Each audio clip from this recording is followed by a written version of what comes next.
The monkeys are back. What's going on, everybody? Smoking my Phil Rivara horn. What a pipe. I have some recently gifted Elizabethan mixture in this. It's my first time having it. Very, very nice. But I got business to attend to. So I'm going to set it aside. I'll go back to it later. Because I'm here to talk, not to smoke. FDA got updates. And I know that's why you come around my channel, is for my FDA news and updates. The last time I did like an update was on Dunhill. We learned that Dunhill blends are not going to be available in the United States anymore. As far as I know, that's true. It may or may not be due to the FDA Deeming regulations, but here's something that we might, I think we're kind of forgetting. I think back in the early 2010s, like 2010, 2011, maybe 2009 or something, Dunhill took their tobaccos off the U.S. market for a time. You couldn't get them here. And even though the Dunhill pipe tobacco blends have been around since like the early 1900s to mid 1900s, because they were taken off the United States market after 2007 for a time and reintroduced, that might make them subject to the deeming regulations. I don't know. But I do have some news regarding the FDA and the deeming regulations concerning pipe tobacco and cigars. Let me do a very, very brief overview, just a quick summary, just in case you're not familiar, or even if you are, it doesn't hurt to go over it. Real quick, in 2009, Congress passed the Tobacco Control and Family Protection Act, or something like that. And what it did was it gave the FDA authority to regulate tobacco with the intent. Now, they specified the intention. The intention was to, and I'm paraphrasing, to keep tobacco out of the hands of youth and to protect the American public from the dangers of smoking addiction.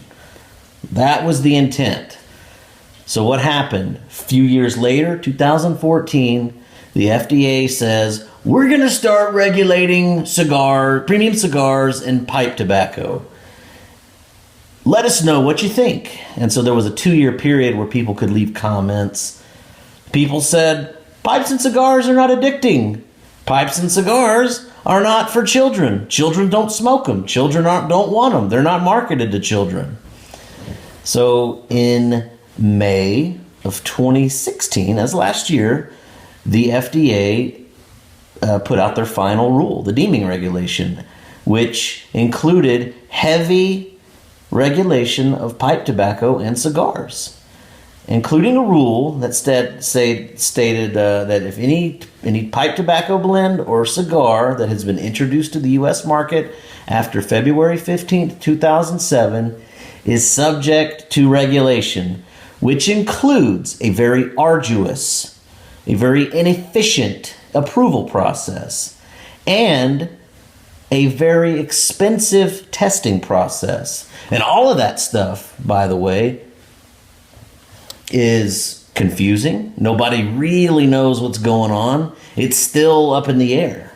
It's been approved, but it's still up in the air. And so a few months later, there was a lawsuit filed against the FDA by 3 groups. These 3 groups, one group represents tobacco consumers, one group represents tobacco retailers, and one group represents tobacco manufacturers. They joined forces. They got together and sued the FDA and said, all of this is illegal. Can't do it.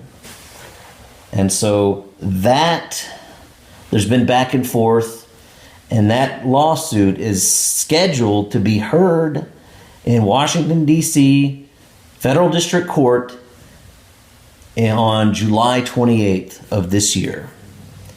So that's where we are. That's kind of the news that I've given on this channel up to this point. You can go back and listen to it in further detail if you want. But there's additional stuff. There have been legal briefs filed in support of these groups. Now, the three groups that I'm talking about, Cigar Rights of America, the Cigar Association of America, and the IPCPR, which is the International Premium Cigar and Pipe Tobacco Retailers Association. They filed two separate, and I'm not a lawyer, they're called amicus briefs. And what these are, it's like testimony that's filed from an outside party, somebody that's not involved. So the first brief was filed by the state attorneys general of the states of Arizona, Louisiana, Michigan, and Texas. The attorney generals of these four states filed a brief basically saying that the FDA's deeming regulation is illegal, really bad. And there's another brief filed by the Cause of Action Institute. Now, it's a nonprofit organization that's like a watchdog group. They don't like the government interfering in your business. And really, what they're arguing in support of us, the consumers, the retailers, the manufacturers. They don't want that regulation passed. And there's a whole bunch of little legalities, but here are the two main points.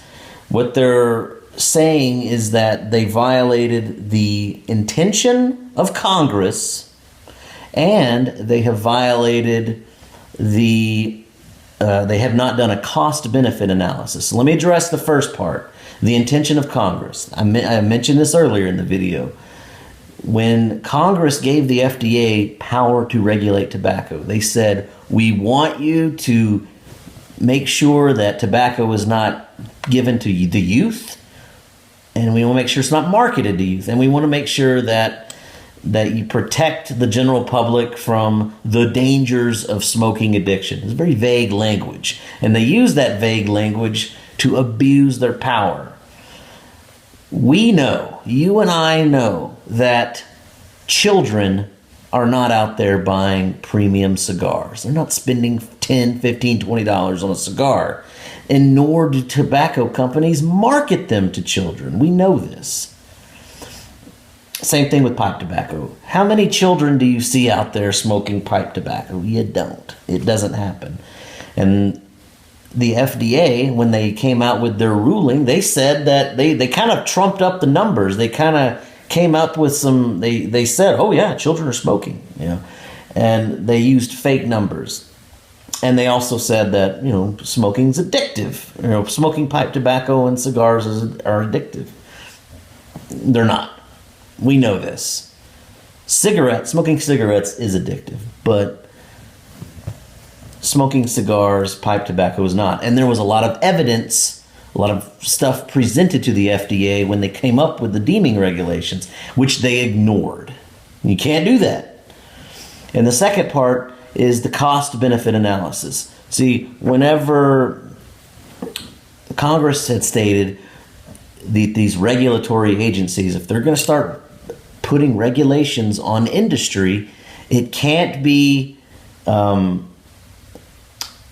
costly. It can't be devastating to the industry. That's one of the things. And so the FDA failed to do an analysis on what the regulations would do to the industry. Well, what is it doing? It's destroying it. It's going to put 20,000 people out of work. It's going to hurt a lot of these businesses. You've already seen that Dunhill's not coming back to America. You've seen that a lot of shops like Tewksbury in Colorado, they're shutting down. Kramer's Pipe Tobacco Shop, they've had to outsource the blending of their tobacco blends to smokingpipes.com because they can't they can't register as a manufacturer. It's a mom and pop shop, 2 people running that thing. So the FDA just kind of glossed over that. They were like, Cigars and pipe tobacco represent like less than a tenth of a percent of the industry. They'll be fine. If they have to shut down, they could just use their retail space for something else. They glossed over it. They failed to do real analysis. Now, there's a lot of other stuff in there that is kind of over my head, but really, what all this is doing is this is bolstering the case that we have against the FDA. This is going to be heard again July 28th, 2017, Washington, D.C.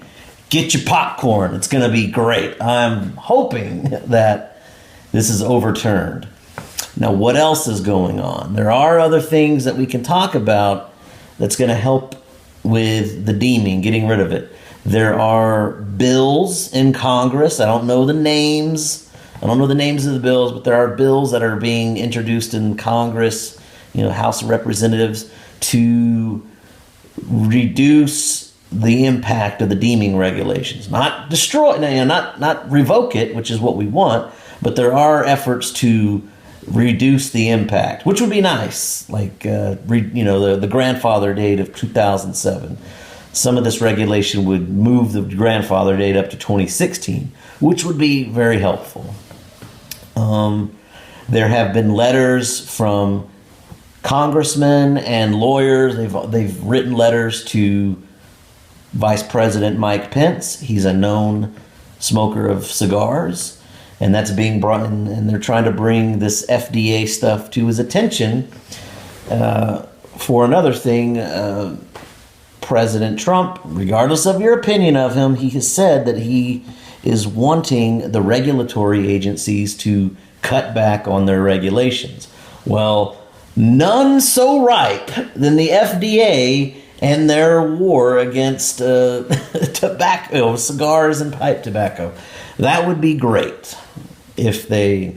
So the problem is that he's saying that he wants, for every new regulation that's being instituted, he wants 2 regulations to be cut back. Well, the FDA deeming is kind of in this gray area where it's been approved and started, but parts of it are still being rolled out. The final parts of the FDA deeming is not going to take full effect until 2018. So the pipe and cigar industry is kind of in this gray area. And from what I understand from people who are in the industry, nobody knows what to do. Do they try to comply with the FDA deeming, or do they just ignore it?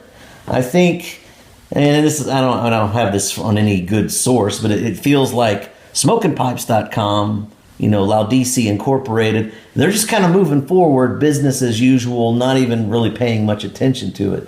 Whereas, say, pipes and cigars, they're maybe being a little bit more bogged down in the FDA deeming, and you see them shutting down some of their blends and lines of tobacco and things like that. So there's a lot of uncertainty, but there's a lot of things out there that are working in our favor. Like I said, we got the lawsuit coming up. There's bills in Congress, and the executive actions against excessive regulation. Hopefully some of that, if they throw enough of that stuff against the FDA wall, some of it'll stick and turn back some of this FDA deeming nonsense. So, did you get it? If you need me to explain it again, I don't know. I'm getting a lot of this information from the IPCPR's Instagram page, and I've kind of looked around and I've read some of the briefs. Really interesting stuff. There's a lot more stories. Like, I don't know. They talk about how the people from Cuba, like the people in Ybor City in Tampa, Florida, these cigar makers, they escaped from Cuba. They're escaping that oppression from Cuba. They came to America for freedom, and now they're facing that same kind of oppression from the FDA deeming. It was a pretty interesting little parallel. But I'll leave you with that. I do appreciate you watching this. I'm going to try to make more as they're available, as more news is available. Smell my beard.